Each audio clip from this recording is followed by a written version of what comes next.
Hello সবাইকে, কেমন আছেন সবাই? আশা করছি সবাই ভালো আছেন, সুস্থ আছেন। এক্সাইটমেন্ট নিয়ে এই ভিডিওটা শুরু করছি, কারণ আমরা আজকে যে টপিক নিয়ে কথা বলছি সেটা নিয়ে আশা করি সবাই অনেক এক্সাইটমেন্টে রয়েছেন। অ্যান্ড সেটা হচ্ছে আইফোন 17 সিরিজ। অ্যান্ড এইবার আইফোন 17 সিরিজে এমন কিছু আপডেট তারা নিয়ে আসছে।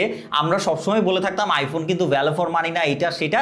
আই থিঙ্ক ম্যাক্সিমাম জিনিসগুলো এবার ঘুচিয়ে ফেলবে আইফোন 17 সিরিজ দিয়ে। তো আজকের এই ভিডিওতে এই সব কিছুই থাকবে, যে কোন কোন জিনিসগুলোতে তারা ম্যাসিভ লেভেলের আপডেট নিয়ে আসছে, কোন কোন জিনিসে আপডেট থাকছে, কোন কোন জিনিস ডাউনগ্রেড থাকছে, ওভারঅল সবকিছু নিয়ে আলোচনা করব, কারণ আর বেশ কয়েকদিনের মধ্যেই কিন্তু লঞ্চ হতে যাচ্ছে আইফোন 17 সিরিজ। সো এক্সাইটমেন্ট নিয়ে এই ভিডিওটা শুরু করছি। আশা করি শেষ পর্যন্ত সবাই সাথে থাকবেন এবং এই ইনফরমেটিভ ভিডিওটার জন্য হলেও লাইক করবেন, মনের মতামত কমেন্টে জানাবেন এবং অবশ্যই একটা সাবস্ক্রাইব না করে কোথাও যাবেন না। সো বেশি দেরি করব না, চলুন শুরু করা যাক। ফার্স্ট অফ অল, ডিজাইনে তো চেঞ্জ থাকছেই, তার পাশাপাশি কিন্তু বড়সড় একটা ডিসিশন চেঞ্জ থাকছে এবার তাদের বিল্ড কোয়ালিটিতে। কারণ এবার আইফোন 17 সিরিজের বিল্ড কোয়ালিটিতে কিন্তু আর টাইটেনিয়াম থাকছে না, সেটা থেকে তারা সেই আবার ডাউনগ্রেড করে অ্যালুমিনিয়াম ফ্রেমে চলে এসেছে। এবার আইফোন 17 সিরিজের টোটাল চ্যাসিসটাই কিন্তু থাকবে অ্যালুমিনিয়াম ফ্রেমের মধ্যে। সো যার জন্য কিন্তু একটা বেটার জিনিস আমরা পাবো, সেটা হচ্ছে হিট ম্যানেজমেন্ট।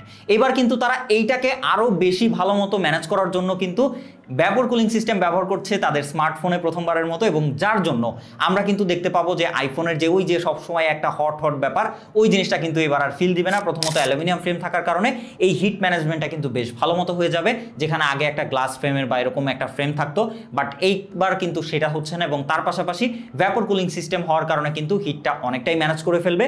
সো আগের মতো অলওয়েজ হট হয়ে থাকবে না এবার আইফোন 17 সিরিজ। এবং আমরা সবাই জানি যে অ্যালুমিনিয়াম ফ্রেম কিন্তু আগের টাইটেনিয়াম ফ্রেমের থেকে অনেকটা হালকা হয়ে যাবে। সো সবকিছু মিলিয়ে এবার কিন্তু অ্যালুমিনিয়াম ফ্রেমের যে ডাউনগ্রেডটা, এইটা কিন্তু আমাদের জন্য বা ইউজারদের জন্য বেশ ভালো একটা পজিটিভ ব্যাপার হচ্ছে। এবং ডিসপ্লে সেগমেন্টে আরো বড়সড় একটা চেঞ্জেস থাকবে এবার 17 সিরিজে, সেটা হচ্ছে যে একদম বেস ভেরিয়েন্ট থেকে শুরু করে প্রো এবং ম্যাক্স প্রত্যেকটাতে কিন্তু আপনারা এখন প্রোমোশন ডিসপ্লের সাপোর্ট পাবেন এবং রয়েছে এলটিপিওর সাপোর্ট, যার জন্য কিন্তু একদম 1 হার্জ থেকে 120 হার্জ ফ্ল্যাকচুয়েট করতে পারবে, যার জন্য ব্যাটারিও কিন্তু অনেকটা সেভ হবে এবং প্রত্যেকটাতে আপনারা স্মুথনেস এক্সপিরিয়েন্স পাবেন। যেখানে কিন্তু আগের ভেরিয়েন্টগুলোতে আমরা দেখতাম বেস ভেরিয়েন্টে কিন্তু তারা হাই রিফ্রেশ রেটের সাপোর্ট দিত না, শুধুমাত্র প্রো এবং ম্যাক্স ভেরিয়েন্টে দিত, বাট এবার কিন্তু প্রত্যেকটা ভেরিয়েন্টই আপনারা প্রোমোশন ডিসপ্লের সাপোর্ট পাচ্ছেন।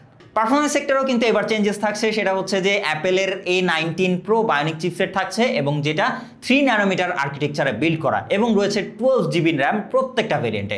মানে ভাই, আপনার কোনো দিক থেকে কিন্তু আপনি এবার কমপ্লেন করতে পারবেন না, বলতে পারবেন না যে আইফোনের র্যাম কম দেয়, এর পাশাপাশি পারফরমেন্স কেমন হবে, সব কিছু কিন্তু একদম টপ লেভেলের এক্সপিরিয়েন্স পাবেন আপনারা এবার 17 সিরিজের ফোনগুলো থেকে। এবং আরো বড় ম্যাসিভ চেঞ্জ থাকবে এর ক্যামেরা সেগমেন্টে, সেটা হচ্ছে যে এইবার কিন্তু আপনারা রেয়ারের প্রত্যেকটা লেন্স পাবেন 48 মেগাপিক্সেলের উইথ টেলিফটো লেন্স। মানে ভাবতে পারছেন সব জায়গাতেই কিন্তু এবার ম্যাসিভ লেভেলের একটা আপগ্রেড নিয়ে এসেছে।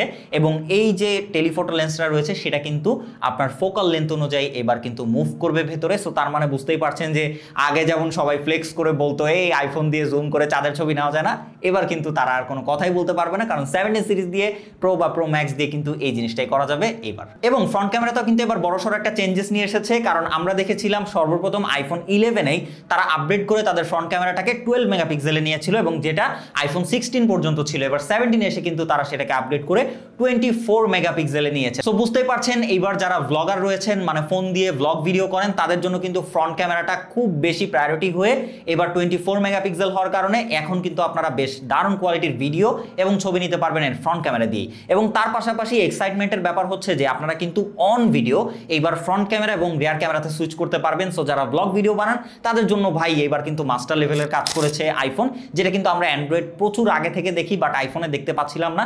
এইটা দিয়ে কিন্তু তারা এইখানে বেশ বড়সড় একটা চেঞ্জেস এনেছে তাদের যেই আইফোন লাইন আপগুলো রয়েছে সেইখানে। ফাইনালি যেটা বলবো সেটা হচ্ছে যে আইফোন 17 সিরিজে কোনো রকম প্লাস ভেরিয়েন্ট থাকছে না, এবার তারা উঠিয়ে নিয়ে এইবার তারা একদম আকাশ দিয়ে উড়িয়ে আইফোন 17 এআর নাম দিয়েছে একটা, এবং যেইটাতে মাত্র একটা ক্যামেরা সেন্সর থাকছে উইথ 2800 mAh এর ব্যাটারি। সো জানি না কারা কিনবে, তবে যাই হোক এবার প্লাস ভেরিয়েন্ট বাদ দিয়ে তারা এআরে আবার চলে গেছে।